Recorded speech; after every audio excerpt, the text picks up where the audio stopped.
I've had a few paranormal experiences, or whatever you want to call them, as a hospice nurse, but here's my absolute favorite one. And it's my favorite because it's changed the way I looked at death and dying, and it's really helped me and have no fear around death and dying, and I think it can help you too. So even though I'm always afraid to tell this story because it makes me sound a little nuts, I still like to tell it.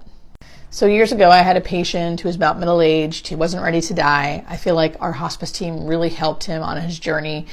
We had many, many talks about death and what it's going to be like and his thoughts and beliefs, and we became friends.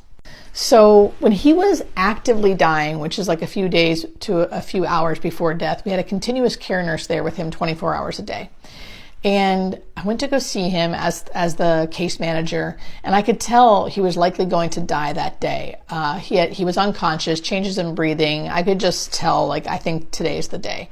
So I told the continuous care nurse, like, hey, when he dies, make sure you text me and tell me. And then I quietly said my goodbyes in his home and went to my car. And I wasn't sad. I was happy for him. I felt like we did a good job. He looked comfortable. He looked peaceful. And in my car, I kind of said my final goodbyes and just said thank you for being my friend. I hope you have a peaceful transition. It was wonderful meeting you. And then suddenly, and I don't know how to explain this because this has not happened since and it never happened before. So all I can say is, and then suddenly I could hear his voice in my head. And I could feel feelings that he was I think, making me feel. And he was talking to me. He went, oh my gosh, Julie. Oh my gosh, Julie.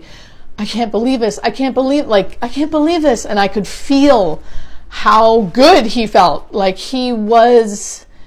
could cry right now feeling it because I can kind of feel it now. It's exuberance and joy and the most free you could ever imagine. And he was saying it just he almost was shocked too. Oh my gosh, Julie, if I only would have known, if I only would have known. And what he kind of meant was if I only would have known, I wouldn't have been so worried about this. And he was helping me or showing me a feeling, it was joy and freedom and exuberance. And he was just going, oh my gosh, Julie, I can't believe this. I can't believe this. If I only would have known, and I could feel his joy and I could feel his peace. And I was weeping uncontrollably in my car. It was he was so alive, even though he was dying. And then suddenly it just stopped. And I got a text message literally seconds later saying, so-and-so just died. And I thought, I know. He just showed me what it was like.